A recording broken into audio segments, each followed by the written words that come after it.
ngasi video sidi yamna chamba video mani yam chamba haide ko ye gmail account si ai le jeriba gmail account si remove tawba adagi delete mataw karam na tawgada ge habsini wasida ani thoi amana remove tawba haiba ma amana permanently delete tawba haida ado mathangi video amada ai pura permanent oina delete tawbudu dai mathangi video amda haijarage ado ngasi gi video sina remove tawbani yam chamna si masida hangbe ya question amana kari gidamak koina gmail account sibu remove tawba pam libano haibsi masida lairibsi koina gmail account si yamna hangjiluba aidi ahum mari rom hangjiluba adagi asima lakthogage haiba adai masima pura permanent delete tawrage haiba adagi amana spam message si yam lakba adagi spam notification yam lakpa si ai pu thangamdre yam lakmanire masai lakthok sarge sigi gmail account si haibna singba adagi amana ai gi gmail account si atopa phone amada su yaukre mi duna sirina duna leire ai masi lakthok sarge haiba sumana sigumba maram singsidagi gmail account si koina permanent oina delete tawba pamba natragana remove tawba sumana ani thona khaido adu mathangi video amada permanent delete tawbsida ai haijarge ngasi sina remove tawni yam chamba mi amana khangdara magani aina adum lawi aduga handagi process sibu khangba mi singwarga di matam manghan biru ganu video asi skip adum tok thokpigo aduga maram sida khangdriba singwarga na knowledge hungna ba yengsin biyo ai wafumsi thamjari adu phare ai gi ming sanji sarma aduga adom yeng birifsina yengsin ji khausi manipur lalo ngasi ano bolok sing ma khoi myam pun khangmina horas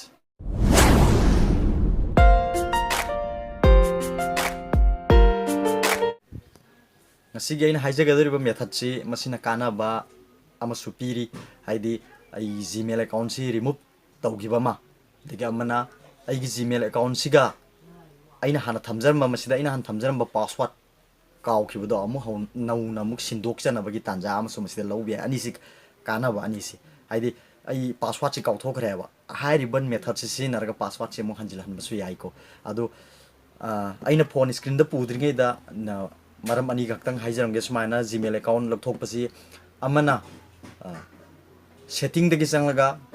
account da changlaga google da changlaga thokpe ai amana gmail direct gmail gi application lairiba ma gi apps tu dagi changlaga lokthokpe ai phare adu de adongi phone gi screen sanction biro ai hairi mong singdi uchara gi ahan makta da adongi phone gi screen da changbiraga setting da changbiro setting da changbiraga sigi cloth and accounts and lerisi da sanction biro aduga accounts da sanction biro aduga lairiba to domgi gmail account sidaida aigi ani leijere ani simong da ai makhagi sanjit sarama aina tharib se message sanction jarge si kakjarge to sida remove account ha da sangbi gani sida sanglaga to remove account se kai mai confirm oina na ba ma piri to remove account will be delete all of its message contacts and other data from the device aina mam pire ko continue to wirga di hoji kyari mafung si remove account has changa ga adomgi sigi gmail account sigi mari leiner makai punna haidi contacts adagi message other data sing loina kakhat kani haibani man ha se asi isani yabirga masi lok thokadoni phare sina keno dagi ni setting dagi changa ga oire aduga ai ama so haijarage gmail dagi chang to sida gmail lerise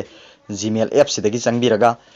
songi oirom thangma mathakki line ahum singbi sida changsin biro aduga setting da sum inkhat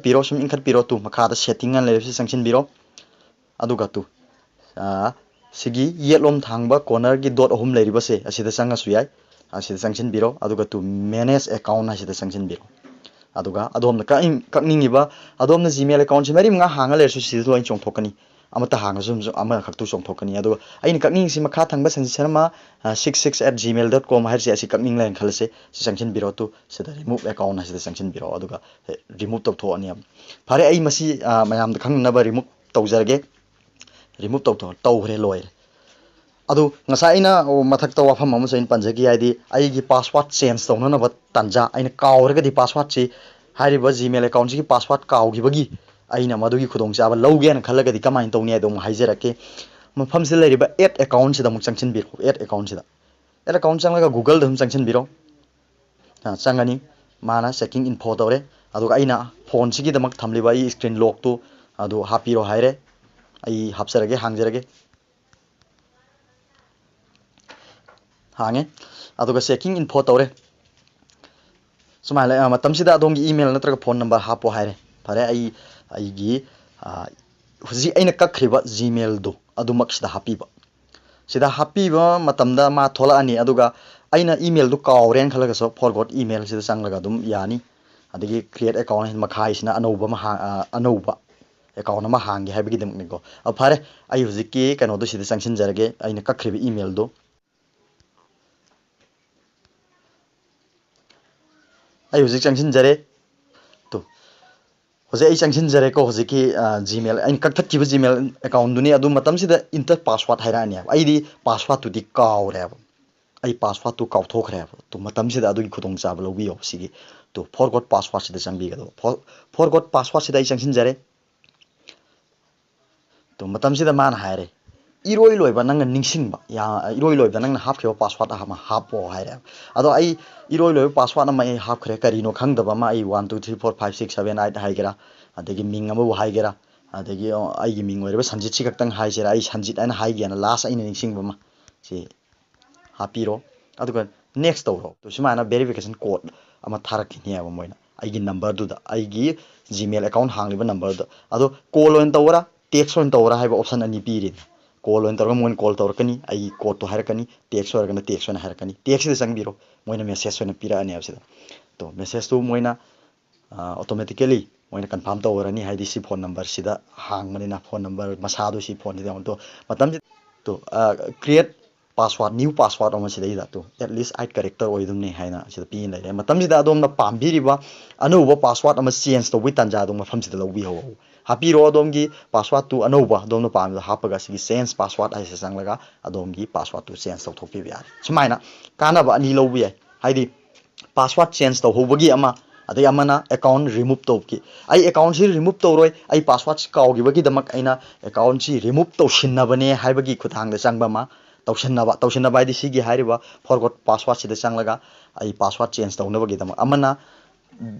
पूरा आईगी account से लौथोखिगे हाइबगी सुमाइना अनि कानबा लौबे याय सिने अइना हाइजनिंगिबसि अदो अमु हंजिलहनबे याय हुजिकी अइना कक्थकिबा अकाउंट अदुम अकाउंट तौरगा हुजिकी अइना ममांग फनसरे गूगल सिदम चंगबियो अदुगा अइना हुजिक कक्खिबा अकाउंट अदुम हापचनबसु याय अदुगा अइना ngasai हाइजारे परमानेंट डिलीट की मतंगददी आई हयेंग वीडियो सेमजरके सिदी परमानेंट नतेको सिदी सुमनगी रिमूव तौथोक खक्तनी पूरा पूरा पुंक कक्थके हाइबदुदी नते अदुगा अखोय सुमाइना यामसु हंगबिरगे मी अयामना व्यूअर सिंगना हाइदि आईगी जीमेल अकाउंट सिनरगा अइना कक्थकिबा फोन नंबर आई मोंदगी मांगरबा फोन नंबर अदगी फोटो वीडियो कमाइना मु हंजन हंगिने हाइम सिंगबा दुसु आई वीडियो कोन सेमजरके हाइबा फमजरी थमजरी वीडियो बु लाइक तौबा काउबिगनु मैम पुनः नॉलेज होनबगीदमक शेयर तौबसु काउबिगनु अदुगा अहानबा आइगी चैनल जी यंगबिबु मियोइसिंगना सब्सक्राइब तौसिनबियु अदुगा मतम चाना नोटिफिकेशन फंगनबगीदमक बेल आइकन सु नंबियो फमजि थमजरगा वीडियो से मतंग से लिसनजरके बाय बाय